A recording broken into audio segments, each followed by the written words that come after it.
sun-soaked and proud, hung in the rafters, wrapped in shroud. Hands work strong, they twist and bind, a rebel's oath, slow burned and signed.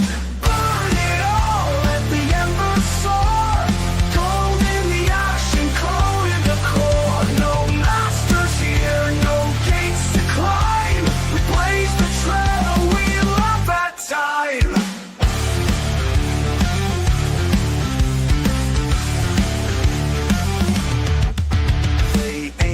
Choke what we designed. The flames don't die, they realign. The pulse within begins to rise. We break the night and claim the skies.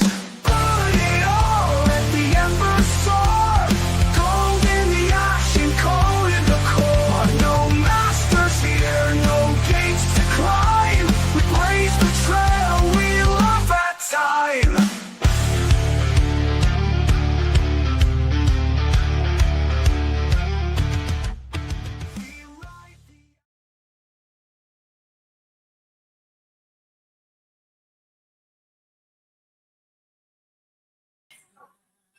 All right. Hello, everybody.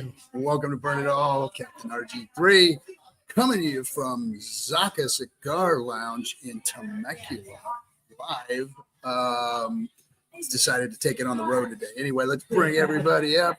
We've got a pretty cool show here. We're going to be talking about Dunbarton cigars. We're all going to be smoking a Dunbarton. Well, I think we had a little trouble. We get to talk about that too. Why we had trouble finding them. But like always, we got our man, Triple Dad. What's happening, buddy? How you doing? Hola. How are you, buddy? Good. The man himself, Crispy from Hexfire, our cigar aficionado. And we have a new guest coming in from on, Alex Sillen. How you doing, buddy? What's happening? You doing well, guys? How are you? Great to see you. What's that? We're all monsters. He's a monster, man. He's a monster. So we'll get to talk a little bit about that too as we move in, because man, I am dying to smoke this cigar. So let's go ahead and chat a little bit about Dunbarton, who they are, what they're about, and let's go ahead and slash and burn, guys, and we'll talk as we go. I know Chris is probably ready already. Well, I'm gonna continue to smoke my Palencia. Okay. Because I got a nice one, and then I couldn't find it. I went looking, but I didn't get Dunbarton. Yeah, so what we have here with Dunbarton is we have a boutique brand. So if you don't know what a boutique brand is that they're a smaller specialty shop where they don't, make a lot of cigars. You don't find them often, but they do make good cigars. And the guy who's in charge of or owns Dunbarton Cigars is Steve Saka. He is a legend in the cigar world, just an amazing dude. He knows the industry like nobody's business, been in since like the 80s, and he makes great cigars. He's worked for, not J.C. Newman, he worked for JR Cigars. He worked for, he also worked for, what's that? I got it. Drew Estates. So he just left Drew Estates not too long ago. I think he's been with his own cigar company now for the last 10 years or so. And he makes some really nice cigars. One of my favorites is the Sobremesa, and also the Mi Querida. And he makes some really good cigars. He has one out called the Unicorn. And what he did was he tried to find the best, the most expensive tobaccos out there that you can to make this thing, and it just cost outlandish amounts of money to do it. And I've been trying to get my hands on one, but I've never been able to find one. I think they're just like, people give them away or whatever. If you can find one, I'm looking for it. Those cigars that Alex was smoking yesterday that he posted on Twitter, those 2024 Rocky Patel Dragon, the Dragons, those are hard to find. I saw two today. So I went to three different shops today looking for Dunbarton cigars, and could not find one anywhere. But I did find that Rocky Patel Year of the Dragon twice, because I did. I was on Twitter and I said, I haven't seen that cigar. It's very rare. But I saw it twice today, and it's like a $65 cigar. But they're good. I mean, obviously, Rocky Patel is a solid brand, but that Year of the Dragon is fire. So online you could get a box of 10 for $350. Oof. Wow. But that's still pricey. That's good. That's good though, right? If there's 60 per stick, you're getting a pretty nice discount there, right? Yeah, of course. I mean, you're always going to do better online, than usually will in a shop. But I'd say, support your local cigar shops, get out there, support your local lounges, and pay a few bucks extra for a stick and enjoy the. Now, talking about online cigar sales, that leads me to my first question to you guys. You might be more aficionado than me. When ordering online, how can you make sure that these cigars are like authentic? Like, are people selling knockoff cigars, or is that even a thing? Like, I'm just curious. The ones that you see knocked off are Cuban cigars, right? So any of the cigars that you see, like the Drew Estates or these, they're such small batch or they're such large batch cigars that they're not so expensive that it's cost effective to knock them off, right? Yeah. So it's not like a bee hike, a cohiba or however you guys want to pronounce it, right? Bahique, yeah. What was the other thing that I pronounced funny the other day? Yeah, you don't really have to worry about that online. What you do have to worry about, bud, is having them freaking come in drier than dirt. Yeah, shitty, because I saw the captain freaking comment on a guy that had a box of placentas come in, and half of the wrappers were cracked. Wow. Yeah, and that's an expensive cigar. You get those. Yeah, it is. I think it's called a Cielo, and I mean those are like 20. When you buy a box of them, they're like $25 a cigar, $30 a cigar. And if you get them like that, you should be able to send them back. Say, hey, look, I unboxed this. Take a picture of it and get it back to them, because you're supposed to be able to pull a cigar out and if it's messed up, if you're going to pay premium for it, you should be able to get it back, and they'll give you a new cigar. Now, I did that when I was in Portugal with the Havana, trying to get a Cuban, and when I opened up my Cuban Monte Cristo, pulled it out, lit it up, the thing blew apart. I mean, literally just blew apart on me. And I took it back, and they wouldn't take it back because they're not allowed to do refunds on cigars, because the Cuban thing is just a pain in the ass everywhere you go. I mean, it's like you can only get these cigars at the Havana shops and all that, and it's I don't know. New World cigars are so much better. I don't like the quality of Cuban cigars. I don't like the whole mystique around it too, because I haven't had one that's been any better. I'm sure there's some great Cuban cigars out there. I'm sure there's some great aged Cuban cigars out there, but we don't get them. They send a lot of that stuff to China. If you do get a hold of one, because we don't get them in the States. If you do get a hold of one, probably Dubai. Dubai, they get all the quality stuff, and they keep a lot for themselves too. The Cubans smoke a lot of their own cigars, and so we don't get the quality stuff because of the embargo. We can't get them here and whatnot. And by the time you do get something, it's garbage. And the Cohiba brand is the most counterfeited brand in the world, bar none. Like when we were in Panama, all of us, every stinking gift shop that you went into had a whole, box or a bucket of Cohibas sitting there, and they were fake Cohibas, obviously, but they were everywhere. It was prolific where they were at. But anyway, I think that the blends that we have, the brands that we have, these boutique brands especially, you're going to find really great sticks. And but as far as the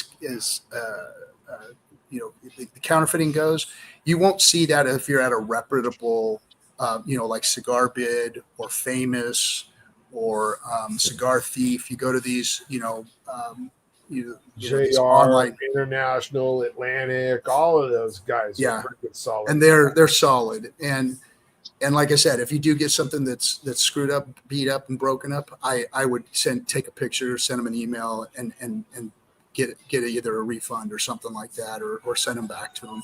That's what I think you should do. But You're usually what close to happens is you get them Atlantic. dry. You're close to Atlantic Cigar, aren't you, Crispy? I'm not sure what that means. What close means. All I right. think it's about 80. No, it's got to be more like 160 miles, 200 miles.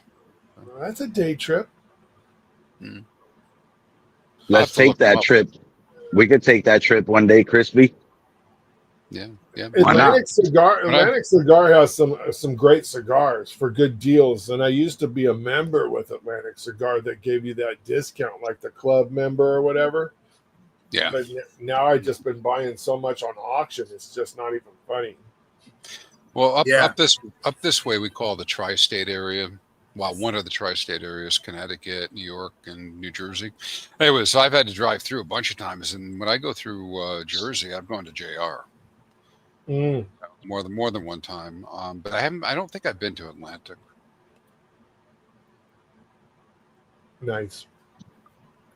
So, real quick, off the light and off the draw, this thing is wonderful.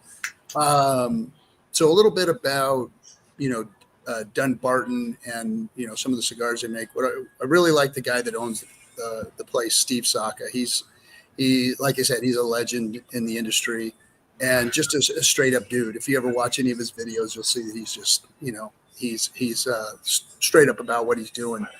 And for instance, this it's called an Umagog, the one I'm having. He because he's a boutique brand, he can't he can't buy tobacco like the big factories do, or the big growers have any tobacco they want at their disposal. So he's got to pay up front for everything he's got. So what he does is he takes a cigar like, for instance, his Mi Querida, which is one of his top blends, one of his top brands, really good cigar.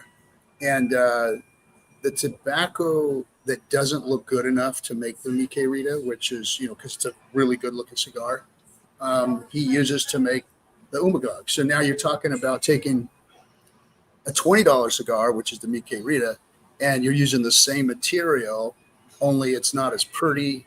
Its wrapper maybe a little rougher, maybe different colors, a little darker, a little lighter. It doesn't have that uniform like all of his Mi Queridas. But this one here is made out of the same tobaccos as the Mi Querida. However, this is a $6.50 cigar versus a $20 cigar like the Mi Querida. So how's the draw, buddy? Oh, it's great. I've been punching mine lately. I don't know. Me too. I've been liking the punch. Me too. That's what I always do. I don't know, man. There's only two types of cuts for cigars: either straight or not at all. So these You're not a beef cutter. I bought these 2 cans for the very first PulseCon golf event, and I just killed the first one. So I've had these since the DJ Lethal party.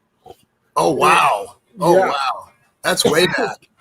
And I just killed the first can, and now I got to start the second can. So let everybody know a little bit about lighters too, since we just hit that subject. If you're running these kind of lighters, a lot of people don't realize that when you're using these torches, that you need to purge them after they're empty. So when your lighter gets dead and empty, don't just go and fill it up. You need to purge the bottom. You purge the bottom. You let all the air out of it until it stops, and then you fill it up. Or else you're going to get, what's going to happen is you'll be like, man, what's wrong with my lighter? It just will not light. It's a You get air. And then all of a sudden it starts shooting a high flame, and that's because you didn't purge it. So you got to purge them every time. Just a little lighter etiquette lesson. That sucks for That when makes a you're lot of sense. It's like your radiator. It sucks when you're doing meth too, because it just gets just out of control, right? It's awful. It blows the foil off the top of the plastic bottle, and Yeah, it's just freaking stressful, buddy. So stressful. So stressful. That was clutch. That's a good one. oh man. Anyway, well, And hey, welcome just everybody. so everybody knows, I'm doing the red meat lover ribeye, just like I did last week, because we were doing Mexican food and I couldn't find the taco trucks or whatever those were. So I'm doing a red meat lover ribeye. How do you know it's a ribeye? It says it I on the. ordered them that way. So It does say it on the cello. It'll say it right, like on mine did not. I No, don't think. the one I had the ribeye on it. Maybe I also it had did. the meat stick had meat Okay. stick. On it. Yeah, look, mine says ribeye. Oh yeah, mine does too. Ribeye. Nice. There we go. We're So, doing two ribeyes. If you ever have a cigar and you want to know what it is or what size it is, on the cello, on that little sticker that holds it together, it'll literally give you the size of the cigar, which is the ring gauge and the length. So on this Umagog is a 5 by 52, so it's a 52 ring gauge by 5-inch cigar, and that's they usually put that on the cello. Now, not all of them do. Some of them, like Opus X's, are really hard to identify. The different the 4s and 5s and stuff, they're really hard to identify. And there's a few cigars out there that are hard to identify, especially if they don't have cello on them.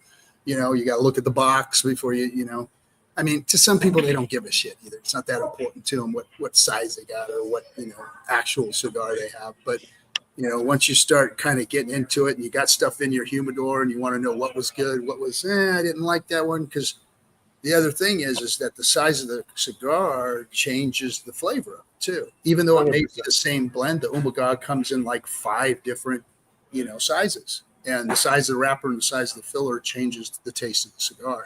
And you might like one better than the other. I'm gonna get some of those that you have, buddy. I'm gonna order some. These Umagogs? Yeah. Yeah, I mean it's basically a Mi Querida. I mean it's not as pretty. But it is tasty. It's good. What are you smoking, Alex? I got a Davidoff Millennium. That's a fatty right there. Yeah, it's pretty good. My problem is I go through sticks like they're cigarettes, so I probably needed 2 or 3, just like Crispy. So yeah, that I think our guest last week that couldn't find Michael. Michael. I think Michael had the same exact cigar. He did. Yep. You're right. He had the same cigar last week. So yeah, I was gonna bring another one of those Rocky Patels from yesterday, but I ended up smoking it on the beach today, and it was so good. I'm like, I wish I would have saved it for now. I would have had 2 sticks to smoke, but I'm like, I needed it earlier, so I just enjoyed that. Nice. there's So how many do you go through a day, Alex? Rocky Patel right there. I try to just smoke on maybe like 2-3 times a week. So in a day I'll smoke 2 or 3, to be honest, and it's in a span of maybe like 6 hours or something. And right now I'm just smoking by my job because I have to work at 11. So I figured, let me get down here early, set up a nice place to smoke the cigar and do the space. But usually I'm just in a cigar lounge, enjoying a nice little tequila, watching some sports, trying to onboard people into some Pulse chain, right? And it's like I'm really just enjoying it more. Now I'm in the street, my head's on a swivel. I don't know if like a crackhead's gonna come and do some shit. You know what I mean? So it's like it's a bit of different environment. It's got me stressed out. I might need to smoke like 4 sticks if I had enough time, Hey, I'll tell you what, going to a lounge and talking cryptos is the way to go, man. Because it's everybody's chill, everybody's probably, middle class or above, got extra money to spend, want to have a good conversation. And if crypto comes up, man, they love talking about it because, everybody's intrigued by it. And when they find somebody that knows anything about it, they want to talk. And that's what lounges are for, man. They're for just chilling, kicking back and talking to folks and enjoying a stick. It's the best place to onboard, really is. Absolutely. And the crazy part is like, right, I'm 37, but somebody my age or younger would assume that like you have nothing in common with people at a cigar lounge, or like you don't fit in there. And it's like that couldn't be farther from the truth, right? Like these people are so chilled out, like Cap said, right? And they just all are trying to have a great time, share conversation and stories, and nobody's judging. And then when I go to this place, right, people almost act like I'm a celebrity, right? Like, so my wife manages the place and people get more excited to see me now. And they're like, man, this guy knows so much about crypto and NFTs. And every time I'm there, they're always kind of like trying to ask me about something. And I love educating people, man. That's one of the best things about coming to Web3 every day is like you learn a lot. And then when people ask you outside of Web3, you need so many days and weeks to unpack all the stuff that we've learned throughout the years of being here, and it's like with some sticks and some tequila, we could do some onboarding. No worry. Yeah. I mean, I'm looking right now and just right across the lounge is shooting some pool. I like a 25-year-old couple here. It's not like they're 60-year-old dudes sitting here, smoking a cigar and drinking a scotch. They're having a beer and shooting pool and smoking cigars, and they're mid-20s. It's very rare that you run into dickheads at a cigar lounge. Exactly. True. Unless they're like not regulars. Like sometimes I've experienced this happen. And I'll tell this story too because it's really funny. But I've experienced one dickhead, and this is maybe like just the exception to the rule. And the guy comes in after closing already, right? Asking my wife if he could please open up. I just want to grab a stick or two. Okay. She opens up. He goes, grabs the cigars, comes out, proceeds to keep telling my wife how sad he is that she got married, right? And the guy keeps saying this over and over. And I'm a nice guy, man. I'm from Europe. We're not really jealous by nature, right? So I didn't really take any offense to that. But that was kind of like a dickhead move, like for you to just press on somebody's wife who's got a ring on her finger while her husband is there. It's kind of a dickhead move, in my opinion. That's a bold move. I mean, man, Cap, the guy was like, I'm not exactly the tallest guy, right? 5'9". I'm not tall. This dude was like up to here to me. So what do I do? We're gonna have words. Sorry. I mean, listen, I saw the guy had like the Homer 3 strands going across his head. I'm like, this guy's got issues, I don't need to tell him anything because life already told him, life is reminding this guy all the time. So it's like, I don't need to tell him anything really. It would be like a waste of my time. Yeah. New York. I love you. That's rough. That's Alex being nice. Yeah. Right on. And then one other time I actually experienced a younger guy. He was in his 20s. And I think this was more the liquor, I think he was drinking, throwing them back. And then when we're in the lounge, we don't do that, right? Like every time I leave the lounge, I don't even feel like I'm drunk or buzzed because we have a responsible sip, right? You sip, you talk. This kid was really just throwing it all back. And he started harassing the regulars, man, and he wouldn't stop. Like dudes are telling him that they don't want to speak to him because the way he's behaving, and he started getting mad, but I think that's the liquor talking, Yeah, you're gonna get that anywhere when you get liquor going, that's what you're gonna get that. And I think we have a little bit easier time. You're in kind of the exception right now, Captain, but where our cigar lounges in California don't serve liquor. No, I'm in the exception. This is this place has been here for a very long time, so it's grandfathered into be able to have a bar here because in California you can't serve food, you can't serve alcohol at a cigar lounge, and basically you can't even open up a cigar lounge anymore. So It's really difficult out here. But I mean, I'm hoping that there's some things can change because the culture, the people that are involved in it, I talk about it all the time. The industry is ancient and it's respected, and the families that run these companies and run these businesses, like Steve Saka of Dunbarton, they're just good, wholesome people, and they're not doing anything wrong. They're providing a service. If we can drink alcohol, if we can serve weed, then why are cigars being lumped into something like the tobacco industry, which is we know now through court cases and everything that the cigarette companies were spicing spiking the blends, and they were putting chemicals and shit in there to addict people, and they were doing stuff funky, and they deserve what they got. Cigars are different. Cigars are all natural product, and it's enjoyed for thousands of years, and it needs to be able to stay alive and thrive. And there's a big industry here. There's a lot of South American countries that rely on tobacco farming and cigars and whatnot. So I'm hoping that things can change, and cigars get a break from what's been going on with the vape world and the cigarette world.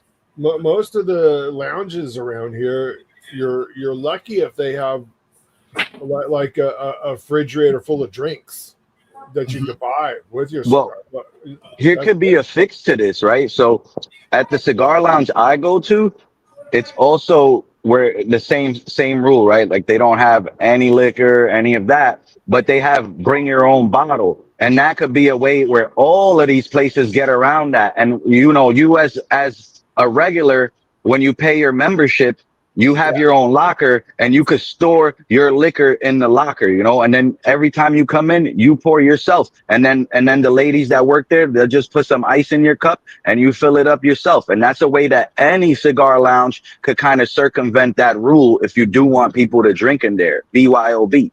Yeah, in California, they've made it to where you can't circumvent that rule. What? Yeah, really? But you can't. How does that happen? How do they do that legally? Really? Like how does that happen? Well, because they put a ban, a tobacco ban out that has affected everything. And right now there's a lot of gray area. So like literally you'll go to a lounge and they have a bar next door, and you can order drinks, but the bar next door has to bring the drink over to the lounge and serve it to you there. So there's all these gray areas that people are operating in and functioning in out here right now. But I think it's kind of like where crypto is. It's like, give them tracks to run on, give them rules and regulations that you're looking for. And so it's again, it's one of those, it's disruptive industries that's, I don't think it's seen its time yet. I don't think that I think the regulators kind of went overboard and overstepped with this nicotine issue. I'm not saying that it's not an issue, cigarettes and vapes and all this stuff. I'm not saying it's not an issue. But I think that they were wrong to lump cigars and just regular pipe tobacco and stuff into it. The statistics are that, these are less harmful than a lot of different substances out there that are legal. And definitely way less harmful than vapes and cigarettes. Absolutely. I'm so glad I stopped smoking cigarettes, and I never got into the vape thing. That thing was just stupid to me. It just makes no sense. If you're going to quit smoking cigarettes, just quit smoking cigarettes. You don't need the patch, the gum, the vape. Like, how many things do you need to quit? Like, you're going to start another bad habit to quit another bad habit. It just makes no sense. Yeah, that's right. There's a name for that, transference, right? What is it? Transference, right? Transference. Thank you. Tex in the chat says, seems like just yesterday, 4 years ago at the pool in Las Vegas. Let's do this. Huh. He had a cabana with us, I believe. Mm-hmm. Yeah, that was just about 4 years ago, June of 21. Huh? God. Yeah, that was a while back. Who else do we have in chat? Pray Banana, welcome. Tam, always welcome. Hex T Armstrong is in here all the time. Tyndale was first. Recognized. Yo. Dave Gomez. Hit the like button, everyone. Henry Vaughn, looks like I'm early today. I think that's all we got in here. So, a lot of places try different business models. I went to one place. It was BYOS, bring your own stripper. So I had had a I know stripper you like pole. that place. It had a stripper pole right through the center. That's Wow. wild. Yeah, that was a surprise. I was like, "What's because I got to ask with entrepreneur stuff, right?" So I'm asking the owner about it. Yeah. Well, it does a lot of bachelor parties, right? So, but he said, but that was a couple years ago, and he said, yeah, but that's out of style now. So, I don't know. So, all right, here's something to talk about. Oh, I'm sorry, I was throwing it up at the same time. So Henry Wong says, always thought cigars were just as dangerous as cigarettes, maybe worse since it's bigger. What is in a cigarette that makes it worse than cigars? So Depends which bowl. thanks for They the said question. you inhaled the cigarette, right? Like you're not Yeah. inhaling these. So we don't inhale cigars. It is just a flavor thing. Do you get nicotine? Yes. Now they're saying that there are benefits to nicotine. People are taking nicotine pouches and all this other stuff. And they're saying that it's not a substance that's actually bad for you. Now, cigarettes are made in a very funky way. I mean, the tobacco and how it's ground up, they make this like sludge. Basically, it's almost like a fermentation process where they take the tobacco, grind it up, they take the liquid, they do some crazy shit with the liquid. They spread this tar stuff that they get from the liquid over pieces of paper, and then this paper is ground up, and then the paper is put back into the tobacco that they sweep up off the floors, and they put it all back in, and it's processed a few different times. And you can go watch the process on YouTube. You'll see it. But they literally take it and intensify the ingredients, and there's other ingredients that are put into it that actually work on the addictive properties of the nicotine. I'm going to tell you, I've smoked cigarettes. I smoked 2 packs a day. 25 years ago, I quit. 28 years ago, I quit. But I would smoke 2 packs of cigarettes a day. I was addicted to nicotine. I tried a vape for like a month or two one time, and I was completely hooked. Like that stuff was like boom. Now, it's the way that the processing and how they work on the chemicals that work on your receptors that force the addiction to that nicotine. I do not have a nicotine addiction to cigars. I have an addiction to sitting down once a day, maybe 2-3 times a week or whatever it is, and sit down, relax, have a cigar, have one that I have never tasted before, have one that I really enjoy. And do I get a nicotine buzz off? Of course I do. Of course you get a nicotine buzz off of it. But not like you do when you're smoking a vape or a cigarette. You don't have that same addictive feeling that you do when you're smoking a cigar. And when I don't you know. get done with a cigar, normally, unless you're crispy man, you don't light another one up in 20 minutes. What? I got 2. I can smoke 2 at one time. What are you talking about? Well, he You're funny. blew the hell out of that theory right there. Thanks, Crispy. Yeah. So Crispy's been smoking cigars for a very long time. And then look at somebody like George I Burns. started when I was 5. Nice. Just threw his parents under the bus. So George Burns, very famous old, vaudeville type guy. If you know who he is, some of you may or may not know who he is, but you can look him up. He literally lived to be 99 years old, and he smoked 15, 20 cigars a day. And he smoked a garbage cigar. I think the cigar I forget what the name of it is, but it was like just a off the shelf kind of, liquor store brand cigar. And Smoking Phillies. Yeah. He smoked a lot of them. And the guy lived to be 99 years old, So, anyway, it's the way they're processed. This is just tobacco leaf. There are no additives in it. There's no flavorings. There's no anything. Now, there's flavored cigars, but these aren't. If you want to learn about that process, watch that movie with Matt Damon in it. Have you ever seen that? the informant or something like that, where he actually it's the court case and all that. yeah, it goes through how basically cigarettes are nicotine delivery devices. Exactly. And, And they got in a lot of trouble for it. There was a big big trouble. That's where they got. That's where the first class action lawsuit came out of that for particular case. Yeah. And he was a scientist that was responsible for designing a lot of that, and he flipped.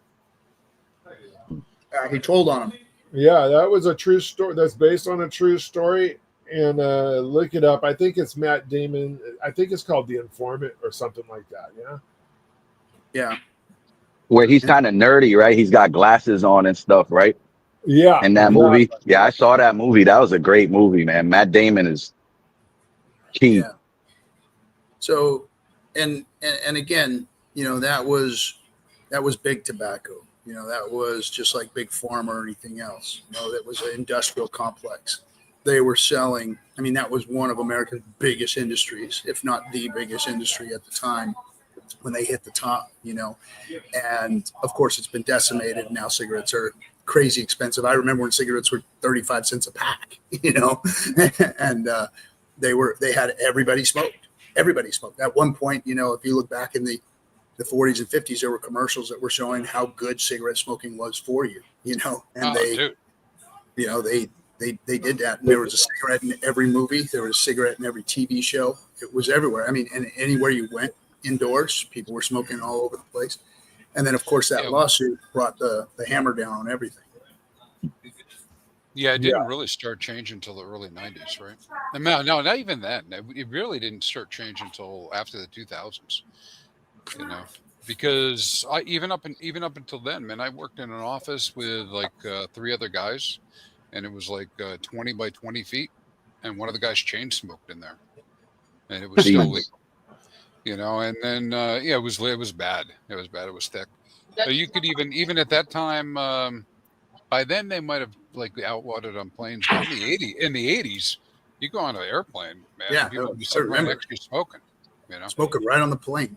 Yeah, right elevators too, right? I think people were smoking on elevators and stuff. Yeah. Oh, look at Grandpa. I was watching that show on HBO, Celtic City, right? About the Boston Celtics, and they showed. They said you'll never get the same photography that you did when all of those guys like Parrish and freaking Bird and all of those guys, Bill Russell, were playing, because the freaking stadium is full of smoke.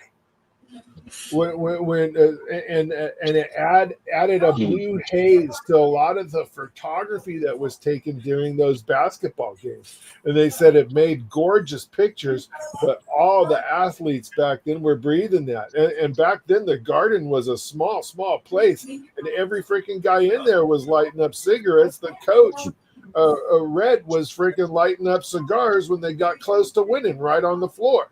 It was pretty wild. Yeah, and because you don't inhale, you don't have smoker's cough, you don't have smoker's lung. You can go out and still work out and do all your stuff and not have any problems. I don't have any lung problems. I can go and get on a treadmill and do whatever I need to do. Not so if I was smoking cigarettes and vapes. Not so.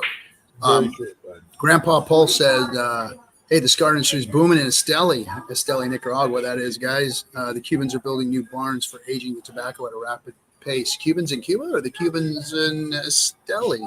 I don't think the Cubans have access to Nicaragua unless – look, I know that the Cubans are getting ready to retool because they're getting their asses handed to them when it comes to New World cigars. New World cigars are taking over, and they're just making better product than Cuba. Cuba has been, the gold standard for so many years that they've rested on their laurels, and places like Esteli that grow great tobacco have blown up, and now they're taking the lead. So the Cubans are getting ready to step it up, I believe.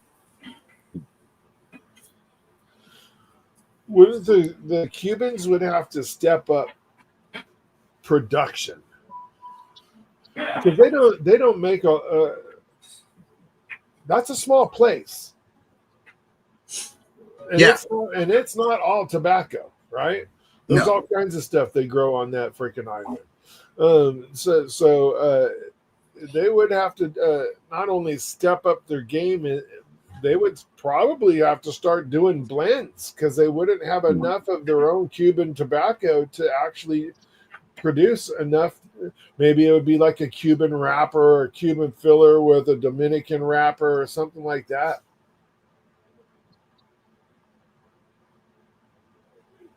Yeah. Well, I don't think, I mean, the Cubans are really purists when it comes to their tobacco. So I don't know if they are teaming up with Nicaragua and stuff, then they're probably going to come up with different blends or something. Yeah, there you go. What Grandpa said, kind of what I was saying. They would have to get more tobacco someplace. Yeah. So what are they gonna do? Say it's a Nicaraguan blend, so now they're gonna just go out there and try and compete with the New World stuff? I don't know. Joe says he used to smoke cigarettes during the intermission at Bruins games.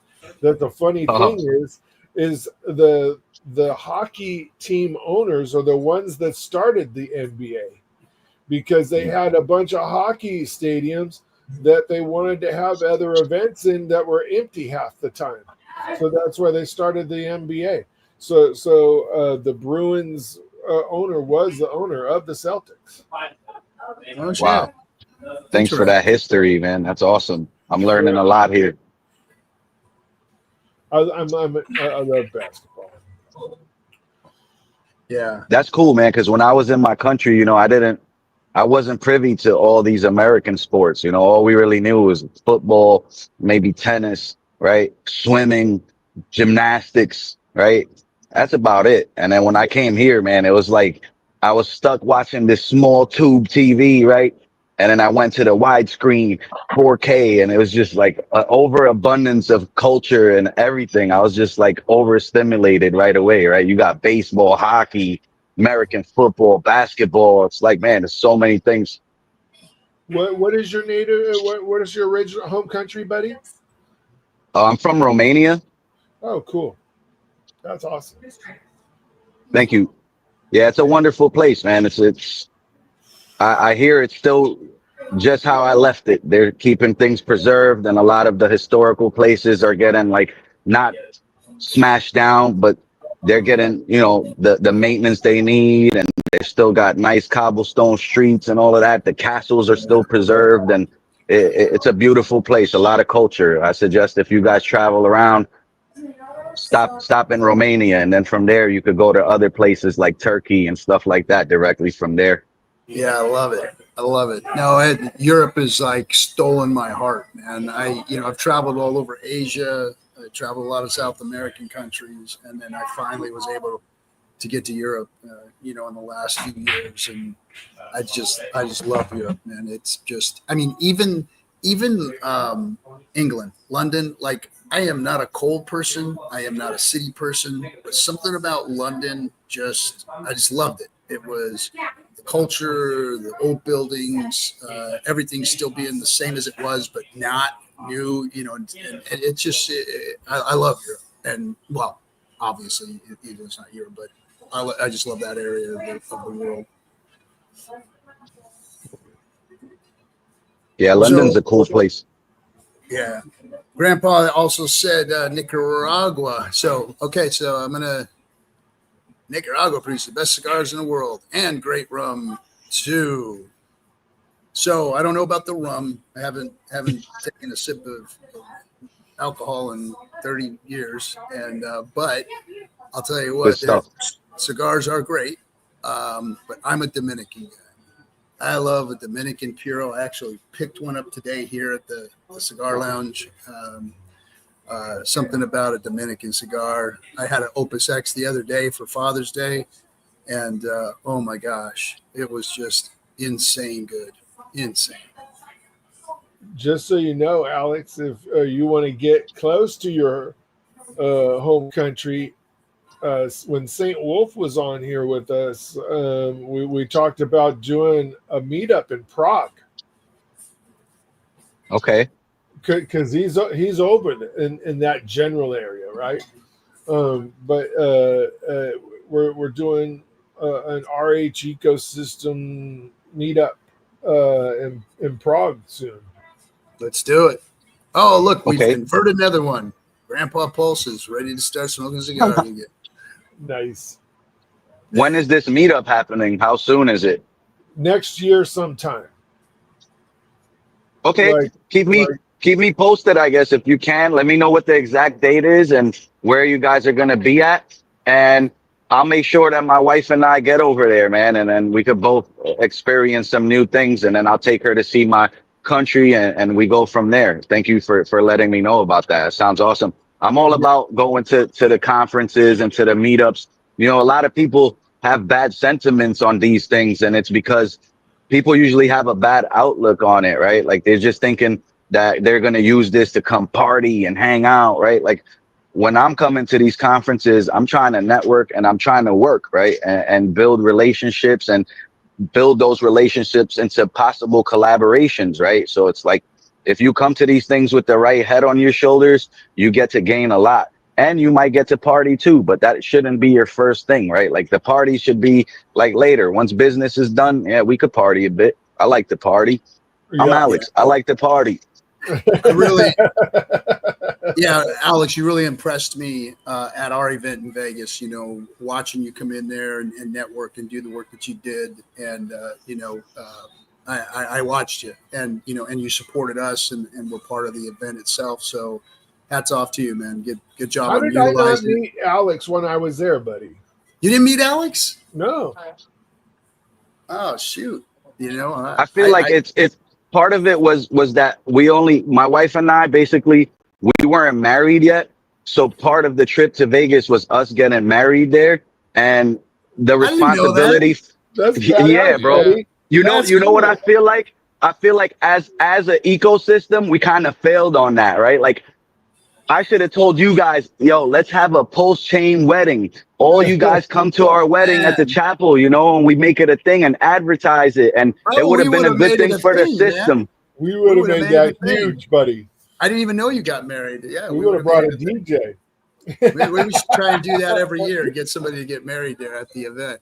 Hey, so we got a crypto question. Let's shift over to crypto a little bit. So this is an interesting subject because when you go to make a stake in hex, for those of you who don't, we're not going to get too well. We're going to get into hex, obviously. We talk about crypto here, and so those of you who are cigarists and aficionados and here for the cigars, we're going to talk a little bit about DeFi crypto, which is decentralized crypto. And one of our favorites around here is Hex because it is, a true decentralized cryptocurrency, and it allows you to stake it for a certain amount of years, meaning you're going to generate yield on the inflation of the coin by locking your coin up, and that is a locking up to yourself. You can unlock it or keep it locked to its fruition or to its maturity date. You do it. You don't give it to a middleman. There's no centralized exchange that handles it. You operate the blockchain and stake. So there's certain lengths of stakes and certain amounts of stake of the stake that you put in that give you a bonus on the yield that you generate. So the maximum bonus you get is on a 10-year stake, which is like 3,641 days or something like that. But after that, if you go as far as you can go, which is a 15-year stake, you start to see something different happen to that stake. So even though you're only generating up to the 10 years as far as the bonuses and everything, something happens after that kind of exponentially the stake starts growing. And somebody's asking Crispy if he can explain that, because I'm sure he can explain it a lot better than I can as to why it starts to accelerate after 10 years. It has to do with the math. Well, yeah. Well, I think mostly without putting pen to paper and talking about it in like super great detail, you get the same number of T-shares for doing a 15-year as you do for 10. but you got the rate, you got the early rate. And so the difference is the guy that gets a 10-year, and the numbers have all changed now, but Yes. when you come out with a 10-year, you only have so much reward. And that reward is not enough to get the same number of T-shares. Right. But in an ideal world, right, you got a whole another 5 years worth of reward, which means you're going to be able to buy more of the T-shares back. And so that's really the crux of it, is it gives you that opportunity to continue to earn at a rate that you can't do if you try to do serial stakes. If you try to 10 and then another 5, you wouldn't get the it's no same good. as you're getting on it. It's no good. No good. No, I actually just worked on a stream today that I'm going to put out. That's going to include a little bit about hex stuff, as always. And basically, here's the story. It's very difficult to try to talk anybody into staking, and so, in fact, at this point, I don't think you can. I think people need to educate themselves, and they have to decide that they'd like to be interested in it, and take that leap of faith, because right now, like longest stakes we have are earning about 5% APR for new ones that come out, and so that's for a 15-year. And so what's happened is we got a big shift in inflation, so there's very little coming out now, and there's very little on the market. So in theory, right, supply and demand, that should cause the price, the appreciation to go up against USD much faster. But we'll see. We're going to see. So the true believers, the ones who are in the chat here, they're going to be like, "Oh no, Crispy man, you got to get your T-shares." You do, because here's the other side of it. If you're not staked, you don't have any exposure to what's going to be happening on hex in terms of other than price appreciation.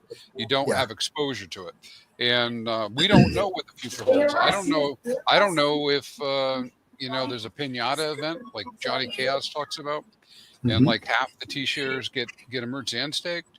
I don't know if everything's different in 10 years. Man, 10 years is a long time. So, and you just can't go back in time and get them. That's all.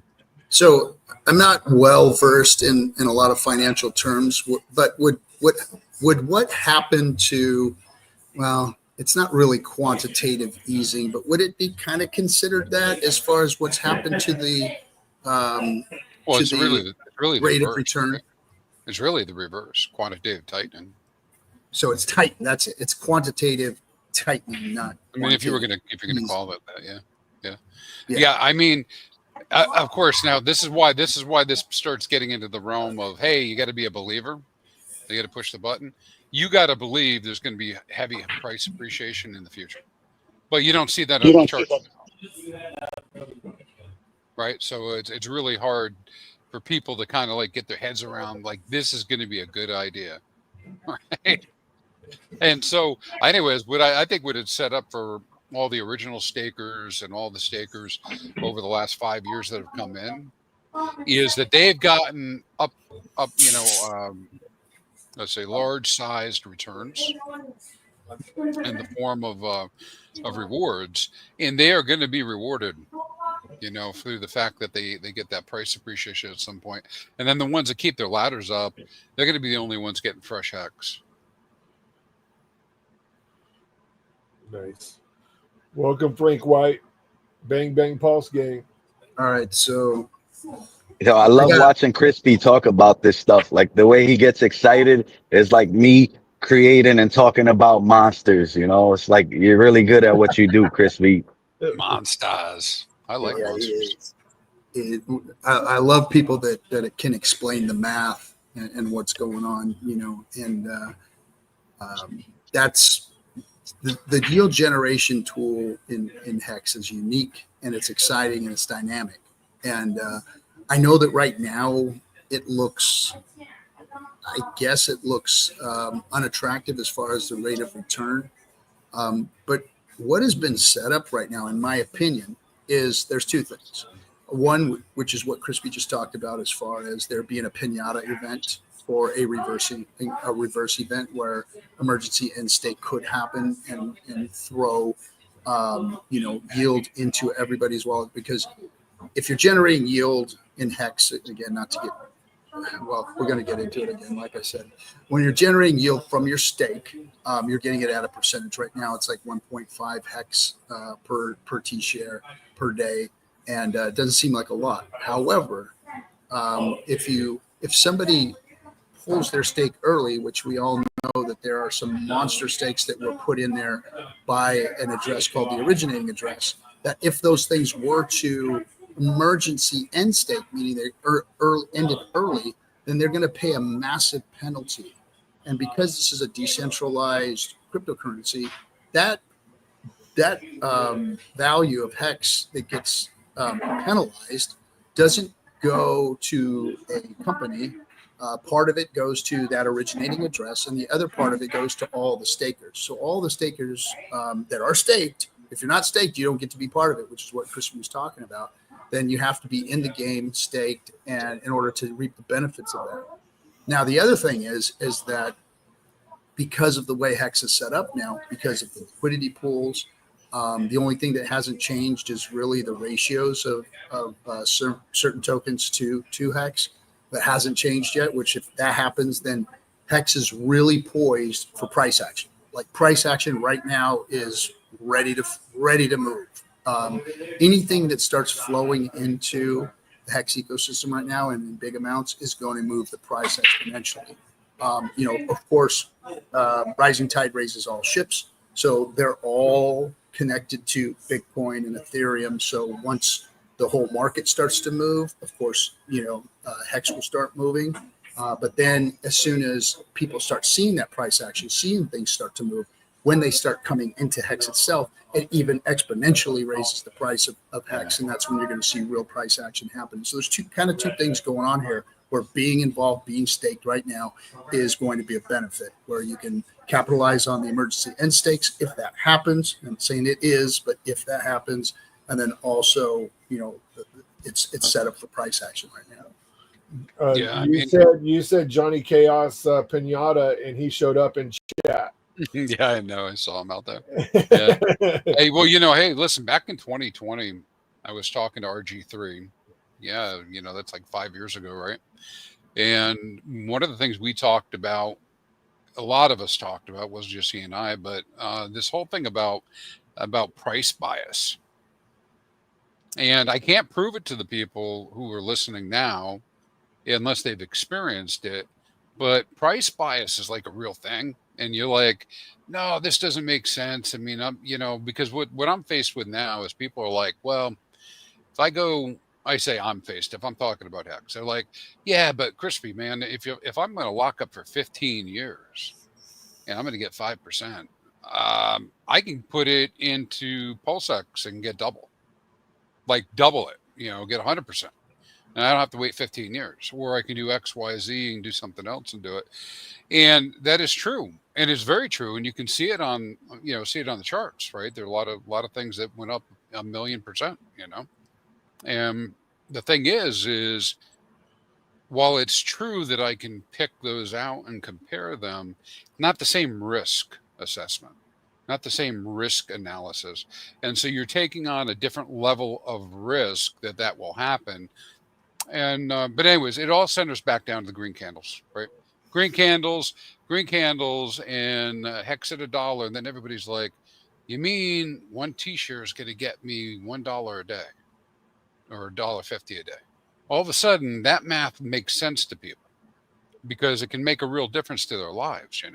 Right now, no, it doesn't feel that way to a lot of people. You got to have too much to do it. But again, it's the same thing as like, I watched the price. You did too. Other people here saw it. Back in 2020, we watched the price go from big payday up, and go over a penny, and then that sucker dropped right back down to 0.007 by the end of the month. End of January 21. And yeah, a lot of people then were like, this is dead. I'm not going to do it. I'm not going to go in. But sure as hell in September, when it was at 50 cents, they were like, why didn't I get more? All right. And can I tell you that's going to happen? That's always the case. I think it's going to happen, but I mean, it's crypto, and It has a lot to do with what other people do and the market does, and it may, and I can't tell you it's this cycle or next cycle when we have $5, but when that sucker's $5, all of a sudden people are like, oh man, I really wish I had gotten those old T-shares, because by that time they're going to be paying, then you're talking about the thing paying 20, 30, $40 a day for just a few T-shirts. Exactly. Seeing crazy amounts. How's everybody's cigars? Good cigars? I'm Good. loving this thing. I would say that everybody Mine says was so they're on good, their I'm last done. third, but I'm on my last sixth. I'm a slow smoker. I talk too much. That's why. Hey, I gotta give a thank you and a shout out. Ultra Bullish giving me a compliment. It's on RG looking more shredded than usual. He must be doing the RH workout. No, I can't do the RH workout. That would kill me. I can't do deadlifts or any of that kind of shit. And pull-ups don't help my shoulders any. So no, yes, I work out regularly, but I do not use the RH workout. I started curling Oh, myself. nice. Yeah, not with a beer, not that kind of curling, and so my starting weight was 25 pounds. So that's where I'm at. I'm in the range because now it's I'm doing cable. So because I'm doing cable, I'm just trying to keep form going. But what a pain in the ass! But I'm working my way up there. Someday I'll be up there like you guys, doing 300 pounds and all that. But Nope, none of that going on here, man. Do you need to go to work, Alex? Nah, I'm chilling, man. I don't gotta be until 11 o'clock. So once we shut this down, I'll start going into work. Don't worry. I'm All doing right. 64 hours this week anyway, so this is All right. overtime. If I step in a couple minutes late, they'll be all right. Cool. Right on, right on. So hey, we got a compliment, and so I'm gonna mention it because he mentioned us. So Somi mentioned the cigar show. Praises to all you guys for doing it. Hey, thanks Eddie for letting us know. my baby doll, So I've always said that my lollipop. we're going to have great streamers come into this community because of the smart people that seem to huddle around it, like Johnny and everybody else, and the content that they put out. Chris, Triplet Dad, all you guys put out great content, and I think Somi is. I mean, he's of the best of us. He is probably one of the best streamers in all of crypto. He's talented. He's entertaining. I'm glad he's on our team, and so thanks for the shout out, Somi. Yep. Thank you, Somi. Hey, Somi, I know you like monsters. Come check us out, bro. We got those real monsters. Forget about Pokemon. We got Web3 monsters, buddy. I know you're a monster trainer. Come be a trainer for real. Hey, so I'll be completely honest, Alex. So I don't know anything about the whole Pokemon thing. I missed it. I was too old for all that stuff. I know Absolutely. the name. Kids played it. Did all the stuff. But I'm making it a point. Today I started studying your website. I'm making it a point. I'm going to do this, man. I'm going to learn it. I'm going to do it, and I'm going to get involved. And I want to be part of the whole thing. I'm going to send you the white paper we have, and I'm going to send it to you out of the file. I know people don't like clicking PDFs and stuff, so I'm going to unload it for you and send it to you page by page, and you're just going to be able to see it like that. You won't have to click any PDF. I'll shoot it straight to your Twitter DMs, and you could check that out. And that'll tell you pretty much where we started, our journey this far, and what the plans are for the future. So we kind of did, like, we call it the Bible, we overloaded it. Yeah. Hey, I actually didn't know Alex was coming on tonight. So this isn't premeditated or anything, but this is his NFT project is the one that I'm closest to, out of all the different NFT projects that I'm involved in. Right. And so in a thumbnail, what it is to me is I recognize that he and his team, right. They have a different model. This isn't just like, hey, everybody go buy a token and we're going to go trade it and sell it. This is more of a developing complete picture. It's a 404, which means it's traded like a token. It's an NFT, which means you can get images. right? And you can hold on whatever those images are, whatever that NFT is. You're able to keep those as badges or whatever and collect them. But more importantly, is that they have a storyline that they manage, right? There's a story behind all this. And the storyline, without I won't let him speak to all that stuff, but I mean, but it's very important because it's not it's heading in the direction where I think there's more value to it than just the intrinsic value of the tokens, right? So you have people that have the intrinsic value of the token, it's backed by Pulse. You have people that want the different, the different monsters, the 404 monsters, and so they'll buy them up maybe, right? That way.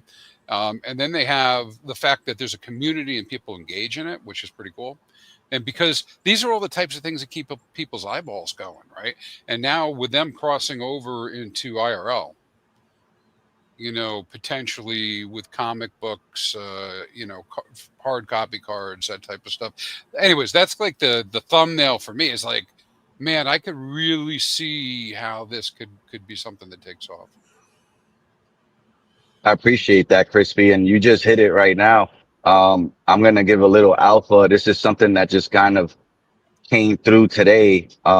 We are going to be working on a comic book. So our first edition is going to be made, and it's actually going to be done by people in the community. By that, I mean, it's going to be written by somebody in the 404 Mon community, and the art is going to be all hand drawn by a pulse chain artist, and his name is Two Tone, right? So we want to work with other brands within the space and give them the opportunity. And the way we work is it's called sweat equity. I don't pay my developer. He doesn't pay me. I do the work. He does the work. And now we're just getting more people on the team, right? So we're getting a hand-drawn artist, gives the art more value, right?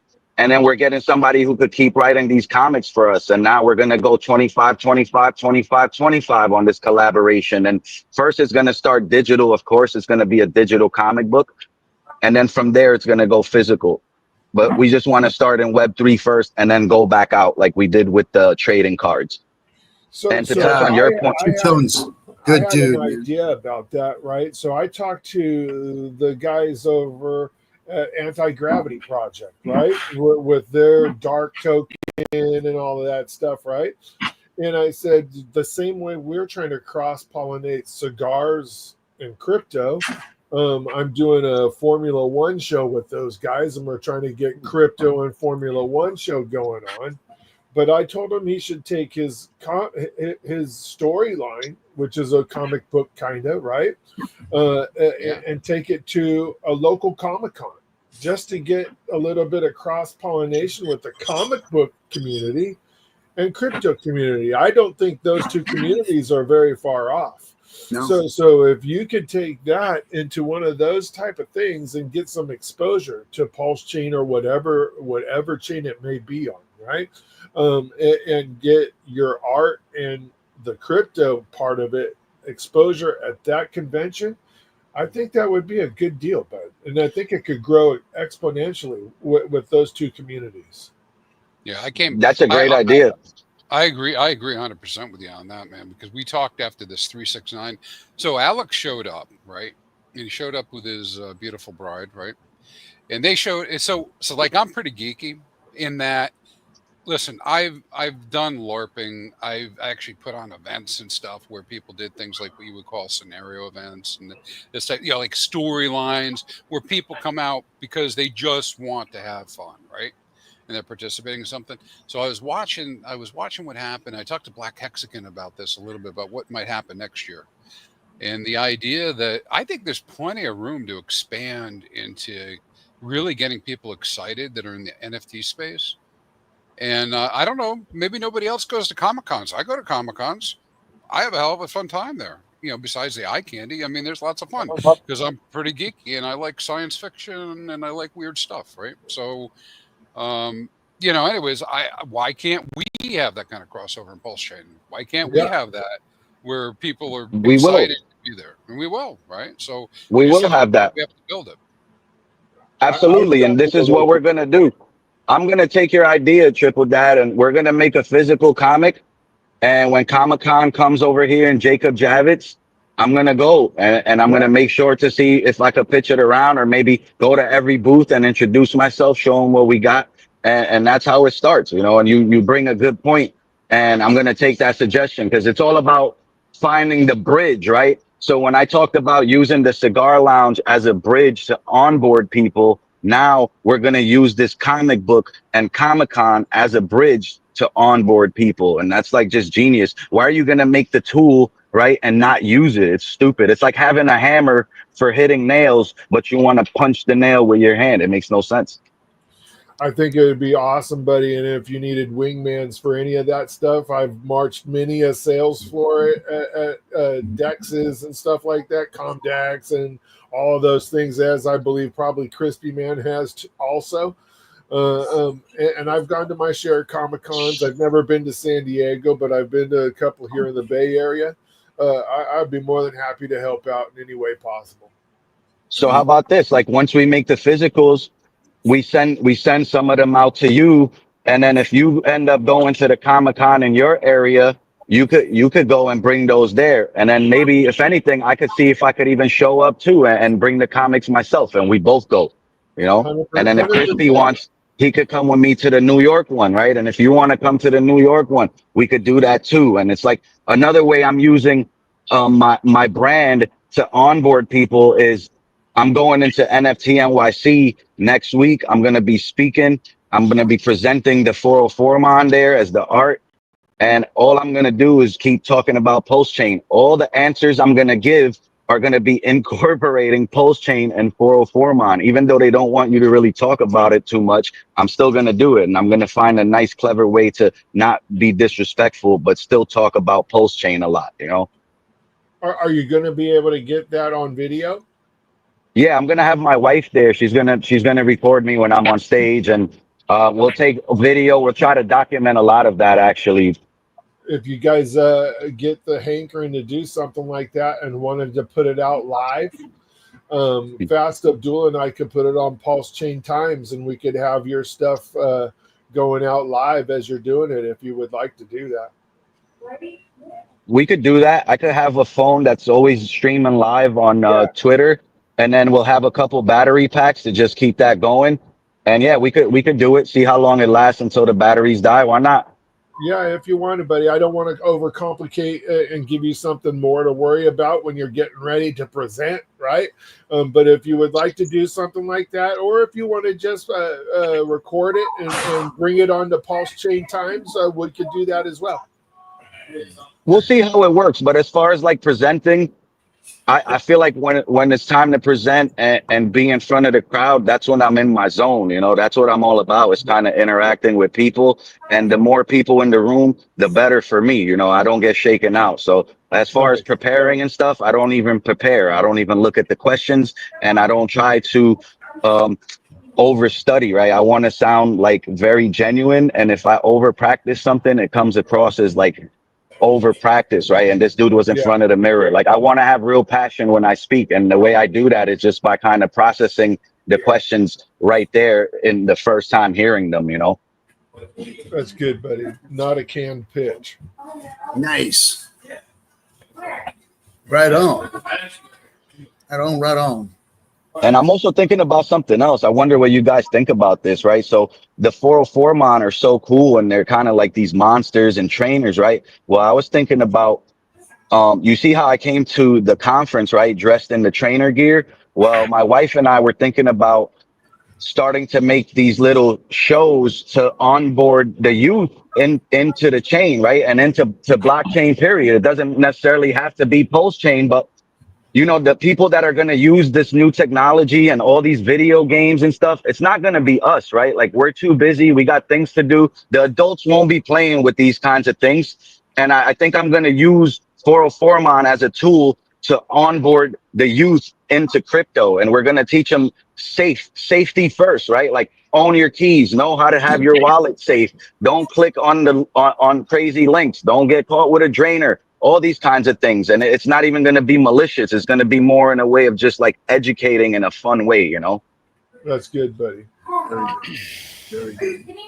Well, I mean, the the outreach that the community is starting to make, I think, is key. You know, I'm going into a lot of spaces that are just regular crypto spaces, and you know, trying to speak DeFi in there. You know, trying to build a bigger coalition of like-minded people versus the tribalism that we've seen, you know, over the past. I think those days are over, and we just need to, you know, all focus on getting our messages kind of like all simplified and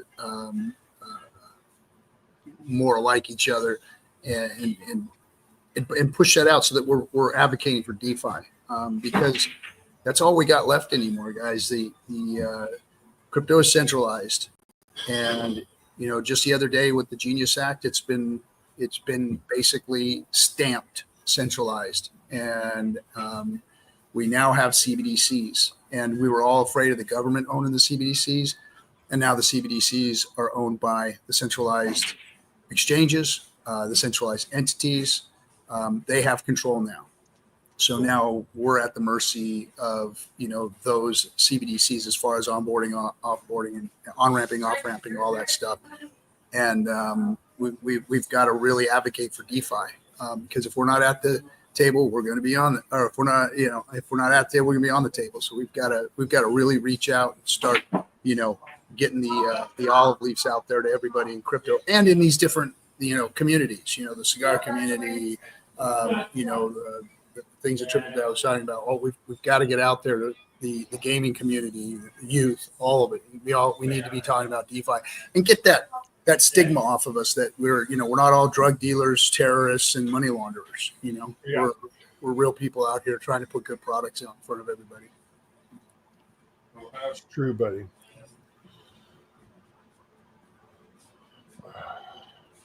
Well, I mean, it's just the reality of it, right? Like everything's going to go digital.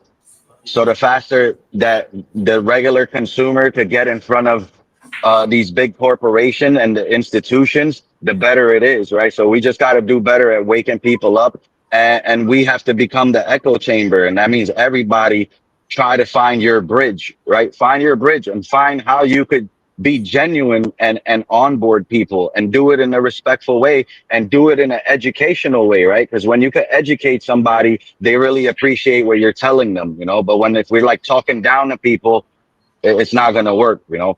No. We've got to educate, and we've got to do it in a way that is palatable to everybody, and, you know, not go out there and tell everybody they're dummies for not understanding what's going on. Because here's the problem, you know. I think that this community was so smart, understood so much of what was going on, what was about to happen to crypto, that we just like looked at everybody like they were dumb and talked to everybody like they were dumb. And the bottom line is there's a lot of people out there in crypto that don't understand what's going on. They don't understand what real DeFi is, because we're a microcosm of a microcosm of a microcosm, you know. There's a very small amount of us that understand what true DeFi is. And you're never going to get complete DeFi, period, end of story. There's always going to be some element of centralization, but it's going to be more of a centralization of ownership, centralization of liquidity pools, centralization of, you know, an on-ramp or an off-ramp or a bridge. There's things that aren't you aren't able to decentralize completely at this point. But decentralized code, you know, not your keys, not your coins, you know, people understanding what good code looks like. Those are all the things that we need to be talking about and showing them, because right now they're selling the crypto, the regular crypto folks on centralization and giving up their keys again. And everybody's doing it, and they're ready to do it because they want to see number go up, you know. And it's a shame, but that's what we're faced with. I was in a space today, and that's what I was talking about. I was talking about, you know, centralization versus decentralization, and then also centralization of ownership and centralization of code, and how important that is, and that people kind of conflate the two, mix the two up, and they don't understand, you know. Because I mean, look at Hex. The originating address is a form of centralization. Now, who owns it, how it operates, and all that has yet to really be discovered. So we don't know if it's automated, if it's a company, if it's, you know, more than one entity, if it's just one person or what. We don't know. But so far, it has acted as a good king or a good piece of centralization within this ecosystem. And that's the kind of things you got to look out for. You got to watch for and educate people. All right. Well, this place is going to close in about 30 minutes. So anybody got some final words? We're running up on the hour here. I'm good.